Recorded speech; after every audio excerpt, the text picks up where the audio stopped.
But I was listening to Seth Godin talk about some marketing stuff, and he said that mediocre people aren't bad at what they do. Mediocre people are afraid to fail, so they don't try anything. Welcome to the Natural Products Marketer Podcast. I'm Tina. And I'm Amanda, and we're here to make marketing easier for natural products businesses so you can reach more people and change more lives. Hi there, and welcome back to the Natural Products Marketer Podcast. I'm here with Amanda Ballard today, and we are going to be talking about perfection being the enemy of progress. And this is near and dear to my heart because I like things to be right, Amanda. I don't know how you might feel about it. I have issues. So just to fill you in, because I feel like, you might know this about me, but most people might not. I was a straight A student in school, and B equaled bad. So this resonates very, very well with me. And I've had to wrestle with this idea of being okay with being good and not perfect, especially in my professional career. So yeah, that's definitely why I wanted to talk about this. Yeah, it's really funny too that you say that. That brings up all kinds of memories for me as well. I was a straight A student and I did not like a B. Coming home with a B, we wouldn't get in trouble, but it was just like, oh man, I could have made an A on that. And then I would second guess all the things that I did that led to a not perfect score. It could be on a test, it didn't even have to be like for the subject matter. But that was a big deal. We were performers in my house, educationally at least. Well, we were performers, let's be honest. And so I do wonder if that might have contributed to it. This idea of failure's not an option was a lot of what was sort of, it's just how we lived. I don't remember my parents enforcing that or really saying it, but maybe it's us. Maybe it's the middle child syndrome. Could be. Well, but I will say, like, my older sister definitely is a perfectionist, and she is highly concerned if things aren't exactly right. Probably even more than I am. So I don't know if it's just a middle kid thing, but now we've outed ourselves. We're both middle kids, guys. So if you were wondering, like, what's the problem? Now you know. It explains everything. Explains a lot for sure. But I was listening to Seth Godin talk about some marketing stuff, and he said that mediocre people aren't bad at what they do. Mediocre people are afraid to fail, so they don't try anything. And I thought that was interesting because I don't know. I'm sort of wrestling with how I feel about that particular statement from him. But I will say, I think that not failing as a business on purpose even is something that contributes to mediocrity as a business. Yeah, that's a really interesting thought. And my gut reaction was like, oh, I'm offended because I'm like, don't call me mediocre just because I don't want to fail. But it makes total sense. Because if you're not willing to take the risk at failing, like you could miss out on greatness. So it makes sense. Like you're just going to be fine. Yeah. So that does make a lot of sense. Yeah. So I was also offended and convicted by that statement when I was listening to it this morning. And it did make me think about what we were about to talk about. So I think this is a perfect segue into talking about perfectionism. And when we're talking about it, of course, if you're a manufacturer and you have to make sure that your product's safe, that is the perfect time to be safe. Yeah. It's perfect. Like, do that right. So we're not saying like take risks everywhere. Right. But where do we see people or business owners in particular falling into this trap of perfectionism in their business, and it ends up slowing them down in the long run. Yeah, I think it's when I find it a lot with design. I find it a lot with emails, just the words in an email. And so, or, hey, I don't have all the right words to say just yet to do this educational seminar myself. When I know basically the 4 or 5 tenets I want to talk about to people, and I know only 8 to 10, maybe 12 people are going to show up, and I still don't do it because it's not going to be perfect yet. And I think those are the perfect places to fail. Getting the words a little bit wrong in an email, getting things that look okay but aren't brilliantly designed. And even these moments where it's low stakes in front of 10 to 12 people for you to get up and get a lot of great feedback around your education, because people are going to be like, okay, well, that didn't mean anything to me, but I really would like to know this, because you're going to have personal conversations with people. So those are the moments. And especially when I talk about email, I know you want to get most of the words right whenever you're sending those out. But the fact that you're connecting on a regular basis, being consistent, is way more important than being perfect in the email game. Right. Because in reality, who's going to remember every word that you wrote in an email? They're not. And one of my favorite emails to read all the time is from a lady named Geraldine Carter, who does coaching for financial businesses. And at the bottom of her email, there's always a PS, and she misspells a bunch of stuff in there. And she's like, sorry for my typos. And, this is going out every day of the week. And so I'm going to have typos, but she makes it funny because she misspells everything on purpose. And I think if we can not take ourselves so seriously, like, I know everything sort of lives forever in the world of social media, and you don't want to make any like huge faux pas. That's not what we're talking about. Like, do it and move on. I'm talking about just sending an email saying what your promos are for the week. And we've had people really not be able to do that because they're worried that they're not using the right words, or if it doesn't have the right color. And so it's like, sometimes you just got to get some stuff done. Yeah. Yeah. Or it takes so much longer than it should. Like, by the time you could have sent that email, but because you agonized over every word and every element of the design, you exhausted your energy for the day, and then you're a vegetable for the rest of the afternoon because you just spent all of this energy on something that at the end of the day, you're trying to communicate one thing, and it didn't have to be such a big deal. Yeah. And, we probably contribute to that sometimes because we're like, oh, this is fine, but it could be so much better if you would just have one call to action, or if you just had this high color contrast here, or if you just did this. And there are always ways to improve these things to increase opens and clicks and all the things. But honestly, like, the consistency is way more important than all of those things I just talked about, because those are incremental improvements. And I promise, if you go from 0 to once a week emails, that is going to be the biggest uptick that you're going to see. And then everything else, like the colors and the language and the buttons and whatever it is, that is going to be an incremental increase off of the base that you're building by just communicating on the reg. Yeah. Yeah. So what are maybe some higher stake things in operating a business that business owners want to have all of their T's crossed and their I's dotted before they actually do the thing?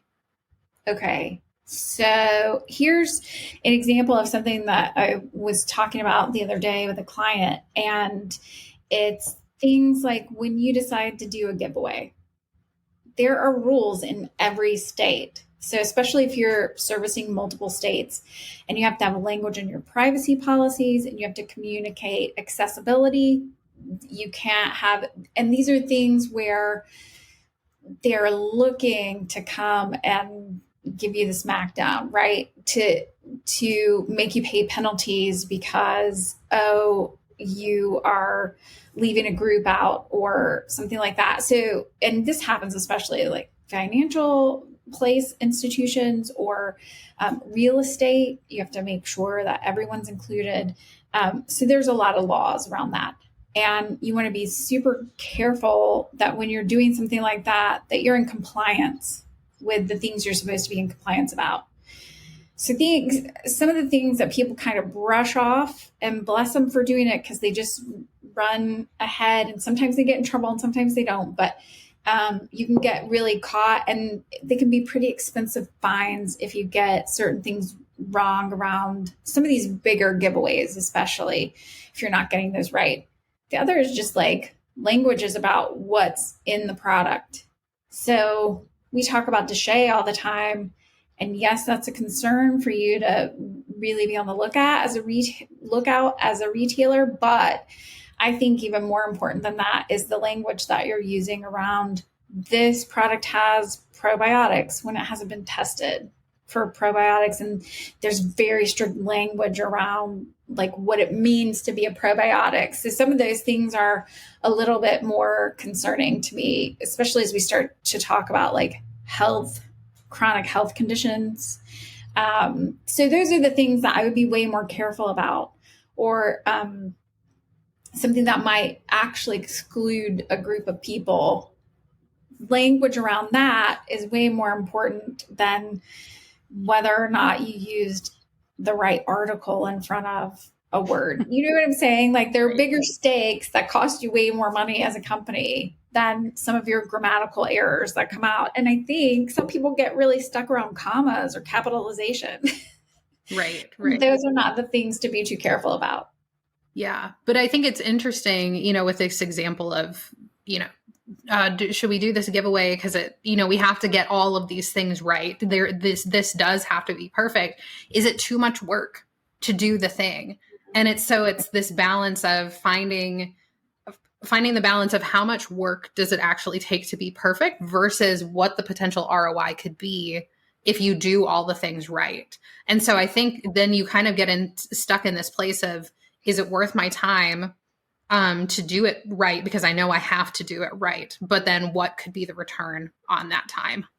Yeah. So two things that just made me think about. First, having good advisors that you can call and be like, hey, I'm about to do this. Have I thought about everything? That's one, especially if they know the industry or they know legalities or compliance or whatever it is. I think it's very good to have a good team of advisors supporting you. They can just do really quick questions.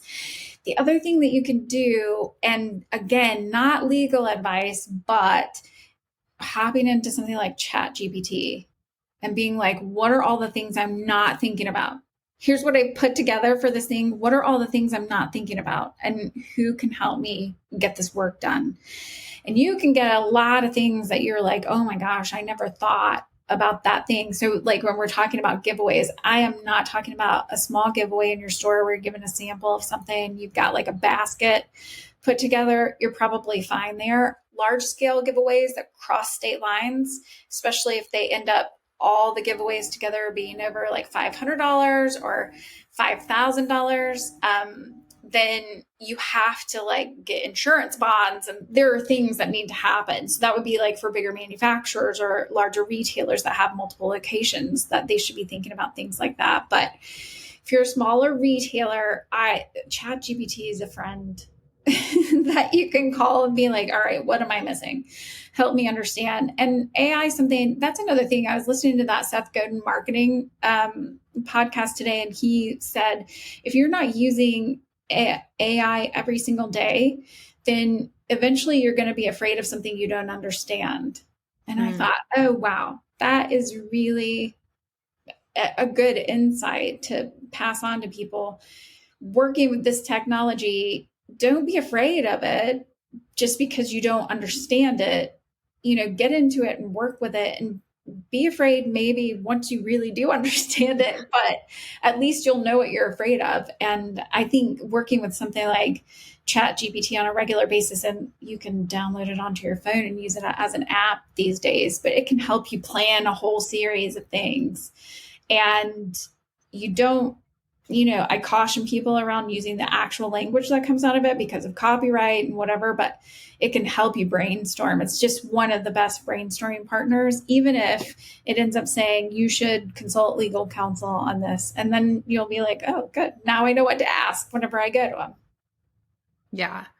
So what are some things that you've found to be helpful when you're trying to find a balance between good enough and perfection in a way that like propels your business forward, but still maintains a solid image to the customer?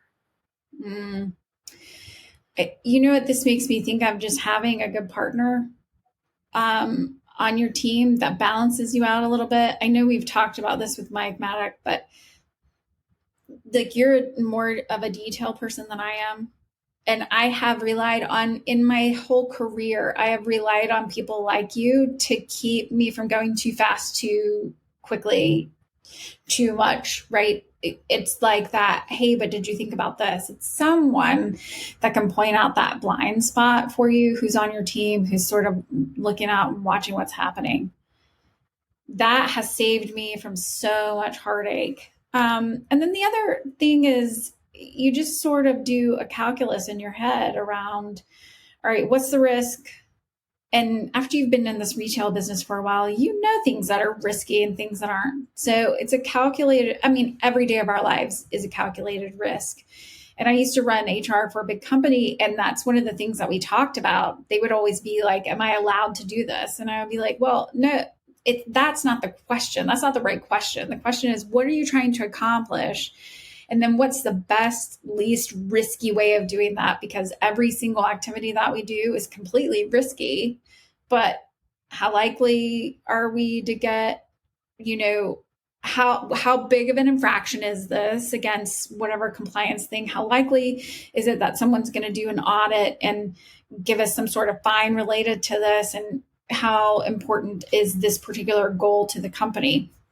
And then you do calculated risks and you move forward. So a lot of it's, and I think our brains are doing this so fast all the time where it's like, well, it's risky, but we're going to move forward with it. And honestly, again, like when you're announcing an event and people in your store have been asking for it, so it's an email that you're sending out to announce an event, there's not much risk associated with that. But you might have missed a comma, or you might have a fragment of a sentence, or it ends up appearing on someone's mobile device different than what you looked at it.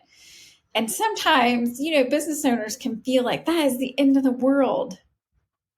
And taking a step back sometimes and going, no, this will not take my business down, that this sentence shifted to a different line when it got on mobile. It's going to be fine. Yeah. And we'll get it right the next time. So yeah. I'm sure I'm not the only one that has been on the receiving end of an email reply from the grammar police that says exactly what you did wrong in your email. That's happened more than once. And even as someone who is very aware of grammatical rules, it still happens. And so it's like, you just brush it off, let it roll off your back and move on to the next one. I have to tell you, when I was working as the head of marketing for a bigger business in Atlanta, we had done all of this work to put a huge event together. And then the first announcement went out and they clicked on the button in the email and nothing happened. It didn't go to a website. And it's because there were two T's right next to each other in that URL. And the person who had put the link in the email left out one of the T's. And we all looked at it and we were like, and the CEO's hair was on fire. You know what I mean? He was like, this doesn't work. And we were just like, we can't claw this back from people's emails. What are we going to do? We sat there, we looked at it. And this guy who did SEO and web stuff for me, he goes, keep calm and redirect. And I was like, what? He goes, I just bought the URL. We can just redirect that URL to the right URL. Everything's going to be fine. And it was fixed in 5 minutes. So sometimes you do workarounds after you've messed something up. That's great. I love that. Because so many times that's happened. I mean, whether or not you can pivot that quickly, I mean, that takes a special team, but that's awesome. we made t-shirts because, that keep calm and whatever, it was so Keep popular. calm, carry on. Yeah. Keep It was calm so and redirect. popular at the time. And so we had keep calm and redirect t-shirts that we printed. I love it. There's nothing more marketing humor than that, for sure. Yes. I love it. Well, I feel like after having talked about this idea of perfection being the enemy of progress, I feel like I'm more motivated now to just like keep going. Like I don't know about you, but like we have so many things on our to-do list, and it's just like, I do personally get a high from checking off all of the boxes. But I feel like now I want to do it even faster, as long as it's, still good. But it's like, we have to keep the ball rolling, because that's the only way that you're going to get that avalanche effect. Yeah. And you know what? This just brings to mind two quick examples of where this is coming really handy. One is, there was a retailer that we were working with that was not doing weekly emails because they were like, I can't get it right. And I just don't have the time to sit through and read it and read it and read it and make it happen. We implemented weekly emails. Within a couple of weeks, we could see the trajectory was like 14% increase in revenue, 15% increase in revenue during summer months. And so I heard back from that retailer, like, I've been waiting for this to be perfect. I wish I had done this sooner. Thank you for helping me have good over perfect and have money in my pocket now to do things that I need to do. They needed to make some capital investments in their building, and they were able to do that because they hit send. Yeah. We helped devise the marketing strategy and the message, and they hit send, even though it was nerve-wracking or they didn't have enough time to review or whatever the thing was. They hit send and it worked. So that's thing one. The example two for me is, you and I were working on a different project, and we got to a situation, and I'm always pushing, like, it's not perfect, but just turn it on, turn it on, turn it on. And something happened. You asked me a question, and I was like, ooh, this is a deal breaker, because the goal was increased online sales. And I was like, they are going to tank that goal. They're not only going to not hit that goal, they're going to go reverse because of this thing. So that's why whenever we're talking about measuring, like, does this help me reach the goal? Does it get me closer to the goal, even if it's not perfect? Or does this keep me from getting my goal or detract from it? And this was a moment where I was like, the user experience is so bad on this that this will put them in reverse. And then we had to work it out. So we had to take a little bit more time to work some things out and get some things right. And I think that's the calculus that people need to go through when they're making this decision around perfection. It's always, what's the end goal in mind?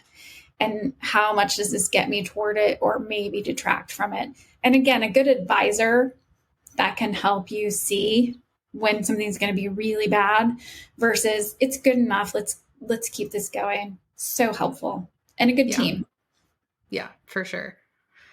I love it. Well, hopefully you are all encouraged, and maybe our new t-shirt should say, just send it. So I think we need to get some Natural Products Marketer swag. Merch. Just send it. With a little email envelope.